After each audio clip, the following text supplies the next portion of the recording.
One of the biggest marriage killers of today, social media. It's comparison, 100%, right? Because you get on there and you see right? You're comparing your imperfection with a moment that has been doctored up of perfection. It's not true, it's not reality, but let me point out the things in my marriage that are not right, and I'm comparing it to, sister so-and-so on there that's like, oh, my husband today wrote me a poem.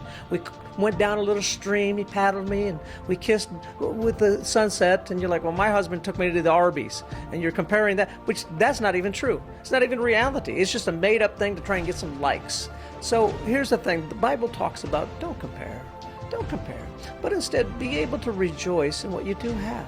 Be thankful for what you do have, the good characteristics of your spouse. Don't compare your spouse with a made-up spouse. Don't compare your spouse with a Hollywood spouse or a Netflix spouse. But instead, be grateful and thankful for the great characteristics that God put inside of your spouse. And when I learn to have that gratefulness and that thankfulness and I stop comparing, all of a sudden, I become excited. I become joy. Matthew talks about this. The book of Matthew talks about that if you look at the light, you'll be full of light. But if you look for the darkness, you'll be full of dark.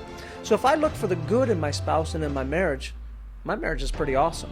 But when I begin to focus on what we don't have and what's wrong in our marriage, then I'll be full of darkness. I encourage you, look to the good, not to the bad.